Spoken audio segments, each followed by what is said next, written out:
ఎందుకంటే సర్వమానవుల వరకు ఒక పరిశుద్ధమైన రక్తం చిందించబడాలి.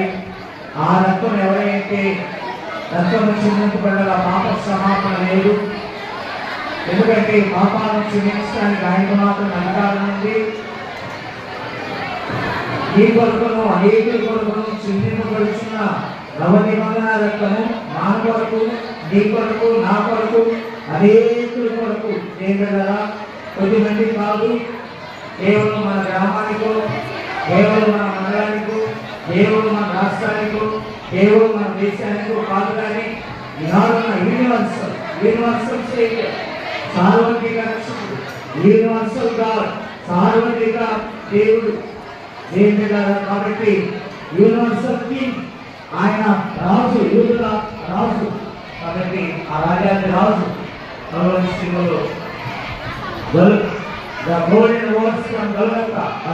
మాట అందరూ వినాలని ఆదరిస్తున్నారు. ఆ మహానుభావం యొక్క ప్రేమ, ఆ మహానుభావం యొక్క క్షమ, ఆ మహానుభావం యొక్క దయ, ఆ మేలు మనం తెలుసుకొని జీవించేది లేదు కాదు, కానీ నాలో ప్రభువే జీవిస్తాడు. ఆ మేరకు ఉపవాసాలు అన్నారు, ప్రతిశతో అన్నారు.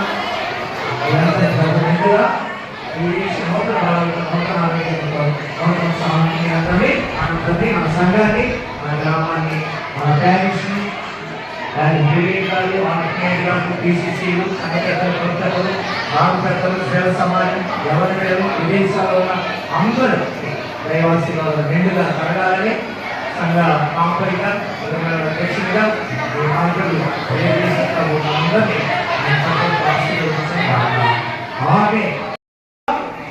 మనందరి పాపముల కొరకు తన యొక్క ప్రాణాన్ని పెట్టి ఉన్నారు. యేసుక్రీస్తు యొక్క త్యాగాన్ని, యేసుక్రీస్తు యొక్క ప్రేమను, యేసుక్రీస్తు చూపినటువంటి క్షమాపణను గుర్తు చేసుకుంటూ ఈ ప్రపంచంలోని క్రైస్తవ విశ్వాసులంతా, క్రైస్తవ బిడ్డలంతా కూడా చర్చిలలో ప్రత్యేక ప్రార్థనలు, ఉపవాసాలు, అలాగే మౌన ధ్యానాలు చేస్తూ ఉంటారు. 2025 గుడ్ ఫ్రైడే మొదలుకొని ఈరోజు 2026 గుడ్ ఫ్రైడే వరకు ఆ దేవాది దేవుడు ప్రభు అయిన యేసుక్రీస్తు ప్రభువారు మనమందరినీ సజీవ లెక్కలో ఉంచి తన యొక్క సన్నిధిలో ఈ విధంగా ఆయన ధ్యానించడానికి ఇచ్చిన కృపను బట్టి ప్రత్యేక కృతజ్ఞతలు తెలియజేస్తూ మీ అందరికీ గుడ్ ఫ్రైడే శుభాకాంక్షలు తెలియజేస్తూ ఉన్నా. ముఖ్యంగా ఈరోజు యేసుక్రీస్తు ప్రభువారు సర్వ మానవాళి పాపముల కొరకు శిలువపై మరణించి, శిలువపై మరణం పొందేటప్పుడు పలికినటువంటి చివరి మాటలు ఈ 7 మాటలు. 7 మాటలు యేసుక్రీస్తు ప్రభువు వారు శిలువపై పలికినప్పుడు మరి ఈ యొక్క ప్రపంచంలో ఉన్నటువంటి అద్భుతాలు జరిగినాయి, ప్రపంచంలో ఆశ్చర్యకాలు జరిగినాయి. అనేక మంది మరి ఆ స్వస్థతలు పొందడం జరిగింది, అనేక మందిని మార్చడం జరిగింది. ముఖ్యంగా ఇంతవరకు కూడా మన యొక్క సంఘ విశ్వాసులు, సంఘ బిడ్డలు 5 మాటలు ధ్యానించడం జరిగింది. నాకు ఇచ్చినటువంటి మాట 6వ మాట. ప్రభువైన యేసుక్రీస్తు వారు శిలువలో పలికినటువంటి 6వ మాట. 6 అనగా మానవుని సంఖ్య. 6 అనగా మానవుని సంఖ్య. ప్రభువైన యేసుక్రీస్తు ప్రభువారు ఈ యొక్క సృష్టిని ఎన్ని రోజులు చేశారు? 6 రోజులు, 7 రోజులు కాదు. గుర్తుపెట్టుకోండి మీరు. ఈ యొక్క సృష్టిని 6 రోజులు చేశాడు, సమాప్తం చేశాడు. ఈ యొక్క సృష్టిని సమాప్తమైనది అనే పదములో 6 అక్షరాలు ఉంటాయి. గుర్తుపెట్టుకోండి. సమాప్తమైనది మీరు గుర్తుపెట్టుకోండి. ఇట్ ఈస్ ఫినిష్డ్ ఇంగ్లీష్ లో అంటే సమాప్తమైనది అని చెప్పి చెప్తా ఉన్నాడు.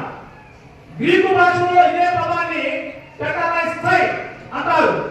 అంటే ఈ పరిశుద్ధ గ్రంథమంతా కూడా గ్రీకు భాషలో, హెబ్రీ భాషలో రాయడం జరిగింది ప్రవక్తలు. అందుకని ఆ యొక్క కలువరి శిలువలో మండు టెండర్లో ఆ యొక్క గొల్గొతా అనే కొండ మీద ప్రభువైన యేసుక్రీస్తు ప్రభుల వారు మరి ఆరో మాటగా మాట్లాడుతూ ఉన్నాడు. యోహాను సువార్త 9వ అధ్యాయం 30వ వచనాన్ని మనం ధ్యానించుకుందాం. యేసు ఆ చిరక పుచ్చుకొని సమాప్తమైనదని తల వంచి ఆత్మను అప్పగించెను.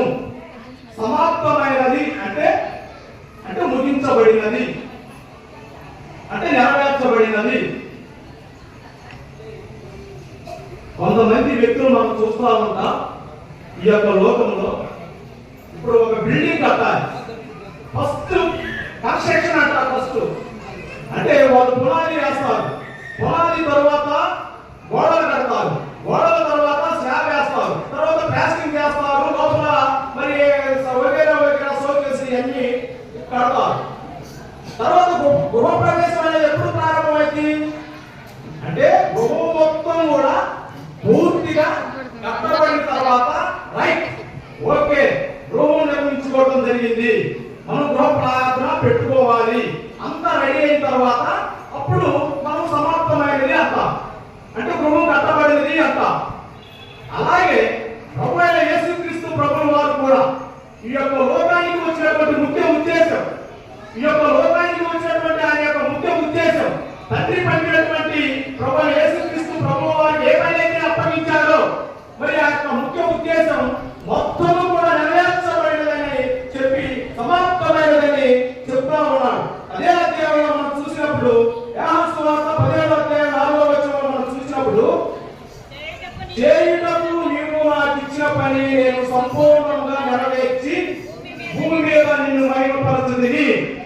అంటే ఇక్కడ రెండు విషయాలు. ప్రభు అయిన యేసుక్రీస్తు ప్రభు వారికి దేవుడు ఒక పని ఇచ్చాడు, ఆ పని మరి సంపూర్ణంగా నెరవేర్చాడు, దేవుడిని మహిమపరిచాడు. అసలు ఆయన ఈ లోకానికి రావడానికి ముఖ్య ఉద్దేశం ఏంటో 4 వచనాలు మనం చదువుకున్నాం. దేవుడి లోకానికి ఎందుకు వచ్చాడు అంటే పాప విమోచన కొరకు వచ్చాడు, మనల్ని పాప దాసత్వం నుండి రక్షించడానికి, విమోచించడానికి రావడం జరిగింది.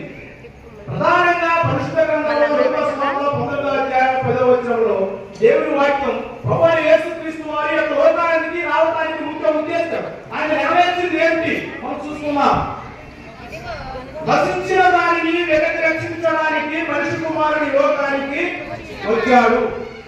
ఏంటంట రక్షించడానికి? నశించిన దాన్ని వెనక్కి రక్షించడానికి. ఎవరు నశించారు, ఎవరు రక్షిస్తున్నారు? ఇక్కడ మనము పాపముల చేత, అపరాధముల చేత సచ్చిన వారిని ఉన్నప్పుడు మనల్ని రక్షించడానికి ఆ దేవాది దేవుడే మనిషి కుమారుడు యొక్క లోకానికి రావడం జరిగింది. శరీరాశ, నేత్రాశ, జీవబ్రహ్మ కర్మము, కర్మ పాపము, జన్మ పాపము. అయితే ప్రభువైన యేసుక్రీస్తు వారు మనల్ని రక్షించడానికి ఆయన యొక్క లోకానికి రావడం అనేది నిజం. ఆయన వచ్చినటువంటి పని మరి సంపూర్ణం చేశారు. రెండవది ఇంకొక వచ్చిన మార్కు సువార్త 1:15 చదువుకున్నాం. కాలము సంపూర్ణమై ఉన్నది, దేవుని రాజ్యము సమీపించి ఉన్నది, మారు మనసు పొంది సువార్తను నమ్మాలని చెప్పుచు దేవుని సువార్తను ప్రకటించుటకు వచ్చాను. కాలము సంపూర్ణమైనది, మారు మనసు పొందండి అని చెప్పేసి దేవుని సువార్త ప్రకటించడానికి ఆయన వచ్చాడు. దేనికి వచ్చాడు? దేనికి వచ్చాడు? నశించిన దాన్ని వెనక్కి రక్షించడానికి వచ్చాడు. మారు మనసు పొందండి అని చెప్పి సువార్త ప్రకటించడానికి వచ్చాడు. మూడవది స్వస్థత పరచడానికి వచ్చాడు.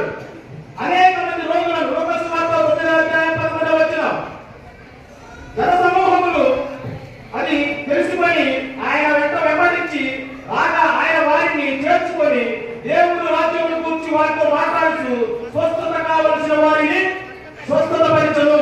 ఆయన ఈ భూలోకంలో 33 సంవత్సరాలు జీవించాడు.